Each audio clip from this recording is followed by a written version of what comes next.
दीप सिद्धू, सिद्धू मूसेवाला और भी बहुत से ऐसे युवा बुजुर्ग जिन्होंने जो बोला वो सच होता जा रहा है। दीप सिद्धू ने तो बहुत आगे का बोल दिया था। ऐसे सिद्धू मूसेवाला था, बहुत आगे तक का लिखता था वो। दीप सिद्धू की वो बातें जो वो बोलता रहता था, वो बातें जो हम भी बोलते रहते हैं और बोलते आए हैं, बोलते रहेंगे जब तक अपनी एकता नहीं हो जाएगी। हम जो पुरानी चोटें खाते हैं उनसे क्या सीखते हैं? कोई सीखा है किसी ने कुछ आज तक? किसी ने कुछ नहीं सीखा। नहीं तो आप इस बात का जवाब ही दे दो। ਸਾਨੂੰ ਸਮਝਣੀ ਪੈਣੀਆਂ ਗੱਲਾਂ ਪੁਰਾਣੇ ਵਰਤਾਰਿਆਂ ਤੋਂ ਪੁਰਾਣੇ ਅਮਲਾਂ ਤੋਂ ਸਿੱਖ ਕੇ ਤੇ ਹੁਣ ਤਰੀਕਾ ਸਲੀਕਾ ਸਮਝ ਕੇ ਫੇਰ ਕੋਈ ਨਾ ਕੋਈ ਹੱਕ ਮਿਲਣਗੇ। ਅਦਰਵਾਈਜ਼ ਅਸੀਂ ਐਂ ਲੜਦੇ ਰਵਾਂਗੇ ਤੇ ਉਹ ਇੰਡੀਵਿਜੂਅਲਸ ਨੂੰ ਟਾਰਗੇਟ ਕਰਦੇ ਰਹਿਣਗੇ, ਕਿਉਂਕਿ ਇੱਕ ਇੱਕ ਨੂੰ ਟਾਰਗੇਟ ਕਰਨਾ ਉਹਨਾਂ ਲਈ ਬੜਾ ਸੌਖਾ। ਜੇ ਅਸੀਂ ਕਿਤੇ ਕਲੈਕਟਿਵ ਕੌਨਸ਼ੀਅਸਨੈਸ ਲੈ ਆਏ, ਜੇ ਕਿਤੇ ਜੁੜ ਕੇ ਬਹਿ ਗਏ ਤੇ ਜੇ ਕਿਤੇ ਸਿਰ ਜੋੜਨਾ ਸਾਨੂੰ ਸੰਵਾਦ ਕਰਨਾ ਆ ਗਿਆ, ਮੈਨੂੰ ਲੱਗਦਾ ਫੇਰ ਹੱਕ ਲੈਣੇ ਬੜੀ ਔਖੀ ਗੱਲ ਨਹੀਂ ਹੁੰਦੀ। बिल्कुल सच कहा था। जब तक हम अलग अलग रहेंगे तब तक अन्य सरकारों को बहुत आसानी होती रहती है अलग अलग तोड़ना। आप इस बात को किसी भी रूप में ले सकते हो, चाहे जाति के रूप में ले लो, चाहे आप धार्मिक रूप में ले लो, चाहे आप इसको सूबों के रूप में ले लो। अलग अलग तोड़ना, कभी हरियाणा में कुछ कर दिया, कभी पंजाब में, कभी राजस्थान में, कभी यूपी, कभी महाराष्ट्र, कभी JNK। आपको ही पता लद्दाख में भी आंदोलन चला हुआ है। अलग अलग तोड़ना बहुत आसान है अगर इन सब चीज़ों से शिक्षा लेते हुए एक मंच पर हो जाओ, जिसके कि हम बार बार कहते हैं, एक मंच पर आ जाओ, एक झंडे के नीचे आ जाओ। आज नहीं कल, कल नहीं परसों आना पड़ेगा, आपको नहीं आना पड़ेगा, आपकी पीढ़ियाँ बर्बाद हो जाएंगी। फिर कोई संभालने वाला भी नहीं है। ये भी आपको बता देते हैं, फिर कोई संभालने वाला भी नहीं है। कहीं सोच रहे हो कि आप संभल जाओगे, आज बोल रहे हैं, कल को जब देखोगे याद करोगे, हाँ भाई ये बोल रहा था, फिर उसका कोई फ़ायदा है? जब बोल रहे हैं तब तो मानते नहीं लोग। फिर वो दीप सिद्धू वाली बात आ जाती हो कि बस खाली कट इकट्ठा करने के और मोमबत्तियाँ उठाने जोगे रह जाओगे और उससे ज़्यादा नहीं बचोगे, बचोगे नहीं। फिर कुछ लोग कहते नहीं नहीं ऐसा नहीं होता। होता क्यों नहीं? आपके सामने होने लग रहा है, आपके सामने होने लग रहा है। लेकिन आपने क्या है, कबूतर वाला काम कर रखा है। जैसे ही बिल्ली आई अपनी आंखें बंद कर ली, आंखें बंद कर ली, बस बिल्ली चली गई। कैसे चली गई? फिर आ जाते हो आप, भाई सिद्धू मूसेवाला था, उसका भाई इतना वो था, क्यों नहीं माने? भाई वो कांग्रेस पार्टी में था। दीप सिद्धू था भाई, वो भी इसमें था, पार्टी में था। कौन सी में था? शिरोमणि में या किसी में, किसी पार्टी में होगा। वो उस पहले बीजेपी में बताया, बीजेपी में था, लगा लो। भाई फलाना सिंह है, नहीं वो उस पार्टी में है। कोई अगर बोल रहा है, लड़ रहा है, ये तो MP MLA बनना चाहता है। सुनना थोड़ा ध्यान से, आप लोगों के अंदर दिमाग से जब तक। फिर आपने बदलाव क्या किया है? चलो ठीक है, कभी कांग्रेस, कभी अकाली, कभी बीजेपी, पर एक बदलाव किया, आम आदमी पार्टी लिया है। क्या बदल लिया? बदला क्या? वही फिर इकट्ठा करना पड़ रहा है, किसी को उठा लेते हैं, फिर इकट्ठा होना पड़ता है, फिर अपनी ताकत लगानी पड़ती है ना। आपने क्या अलग किया? अगर आप इल्ज़ाम लगा देते हो किसी के ऊपर, ये कांग्रेस का है, ये बीजेपी का, जैसे हम कहते हैं, बदलाव क्या किया? असली बात यह, बदलाव क्या किया? जबकि दीप सिद्धू ने एक बात है ना, बड़े पिन पॉइंट की बोल ली थी, सभी पार्टियों के लिए बोल ली थी उसने। ये बात है सभी पार्टियों के लिए, अगर आपको पता हो तो। लेकिन आप लोग भूल जाते हो। बीमारी ना, जो सबसे बड़ी बीमारी है, वह भूलने वाली बीमारी।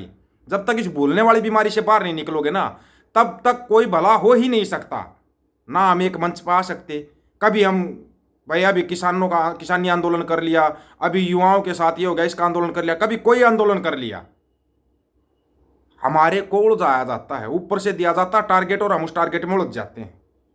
ये बातें आपको एक बार नहीं कई बार बता ली, कई बार। कभी कोई आंदोलन, कभी कोई आंदोलन। क्यों नहीं एक साथ सिर जोड़ कर बैठते, एक साथ सभी उसका करते? भाई ठीक है, जितने भी आंदोलन सभी को एक जगह इकट्ठा करो, एक ही बार करेंगे जो भी करना है।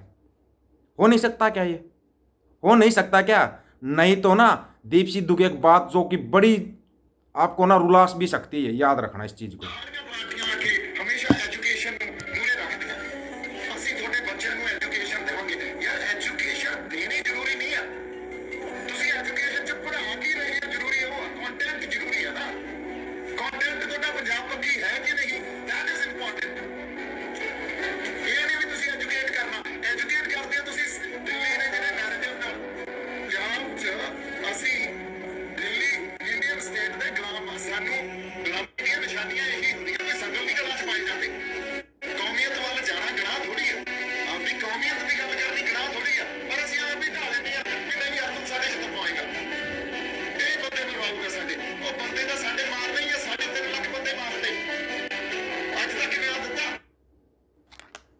कितनी गहराई की बातें बोल ली थी इस लड़के ने इतनी कम उम्र में। वैसे पढ़ा लिखा था, ये पढ़ा लिखा युवा था, वकील था ये अगर चाहता तो आराम से अपने पैसे कमाता।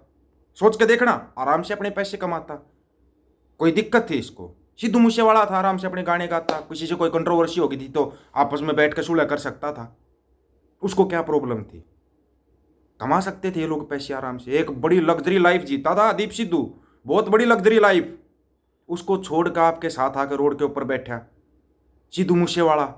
क्या अपने परिवार के लिए वो कर रहा था? आप लोगों के लिए कर रहा था ना, लोगों को जगाने के लिए कर रहा था। क्या उसको इंसाफ मिला अभी तक? अभी तक इंसाफ मिला हो तो बताओ। दीप सिद्धू का इंसाफ मिल गया अभी तक? अगर उसके लिए किसी ने अरदास कर दिया, कुछ कर दिया, या जाके वहां पे भोग लगा दिया, उसके ऊपर भी केस लगा दिया जाता है, उसके ऊपर भी केस लगा दिया जाता है। ये चीजें आपको समझनी पड़ेंगी। पार्टी बदल लोगे लेकिन चेहरा वही आता घूम फिर के। याद रखना इस बात को, ये बहुत गहरी बात है। पार्टी बदल लोगे, अभी पहले कांग्रेस थी, फिर आप अकाली दल को ले आए, फिर आप बीजेपी को ले आए, अभी आप आम आदमी पार्टी को ले आए। पार्टियां बदली आपने लेकिन चेहरा नहीं बदल पाए।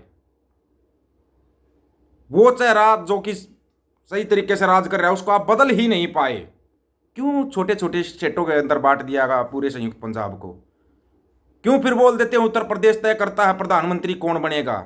उत्तर प्रदेश के बाद महाराष्ट्र का नंबर आता, वहां पे कोई हलचल होती है तो पूरी केंद्र सरकार को झुकना पड़ जाता है। यहां पर 750 किसान शहीद हो गए, तब भी किसी ने कोई सुनवाई नहीं की, उनका मुआवजा तक नहीं मिला। घोषणा की थी पंजाब सरकार ने, तो कौन सा मुआवजा दे दिया? नहीं दिया।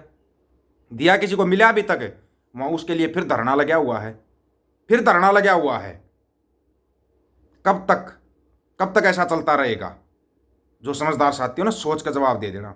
आपको एक जगह पर आना पड़ेगा, आपको अपना ईगो खत्म करना पड़ेगा, आपको अपनी अहमियत, तो जो आप सोच रहे हो कि नहीं मेरे को तो सिर्फ कुर्सी चाहिए, कुर्सी ले ले भाई, कुर्सी ले ले, कोई दिक्कत नहीं है, लेकिन भला कर दे, इन युवाओं का भला कर दे, इन बुजुर्गों का भला कर दे। इनको सर्दियों में रात को बाहर बैठना पड़ता है फिर आंदोलन करने के लिए, नहीं तो फिर वही बात हो जाती है। अगर सड़कें वीरान हो जाती है तो संसद बागी हो जाती है। इस संसद को बागी होने से रोकना है, फिर सड़कों पे आना पड़ेगा, फिर सड़कों पे आना पड़ेगा, फिर हमारे साथी शहीद होंगे। इसका एक तरीका निकालना पड़ेगा। जो समझदार साथी हो ना, वो कमेंट करके बताना। आपको हर एक चीज़ बता दी गई थी, दिखा दी गई थी। किसानी आंदोलन किया था, पंजाब ने शुरुआत की थी, तरण तारण से शुरुआत हुई थी। उसी तरण तारण में वही किसान नेता बीजेपी पार्टी ज्वाइन कर रहे हैं। फोटो है, वीडियो है, ऑडियो है, सब कुछ है, सब कुछ है अपने पास। क्या हासिल क्या किया? फिर किसके खिलाफ धरना लगाया था? वो धरना किसके खिलाफ था? सोच समझ का जवाब देना। क्या हासिल हुआ उससे? बहुत सी बातें हैं जो बातें गहराई की हैं, जो कि आपकी समझ में नहीं आएंगी। लोग यहाँ पर क्या देखते हैं, सिर्फ कंट्रोवर्सी चाहिए सबको। हर एक बात कंट्रोवर्सी में नहीं होती, कुछ बातें समझानी पड़ती हैं, बतानी पड़ती हैं कि भाई अपनी आंखें खोलो, जागो। आपकी गर्दन पे पैर आ गया, ये अगला पैर आपके बच्चों की गर्दन पे आएगा। याद रखना इस चीज को। आज पैर आपकी गर्दन पे, अगला पैर आपके बच्चों की गर्दन पे होगा, और आपका बच्चों का भविष्य अंधकार में हो चुका है। किसान खत्म, देश खत्म। याद रखना इस बात को। आपकी समझ में लेट आएगा थोड़ा सा। सभी साथियों को राम राम, नमस्कार, आदाब, सत श्री अकाल। वीडियो को ज़्यादा से ज़्यादा शेयर, चैनल को सब्सक्राइब और बेल आइकन को जरूर दबाना दोस्तों। ऑफिशियल दीपक फौजी यूट्यूब चैनल, बात आकर सच की करेंगे, हक सच की बात हम करेंगे। वीडियो को शेयर करने की जिम्मेवारी आप लोगों की। गज के आखो, वाहेगुरु जी का खालसा, वाहेगुरु जी की फतेह।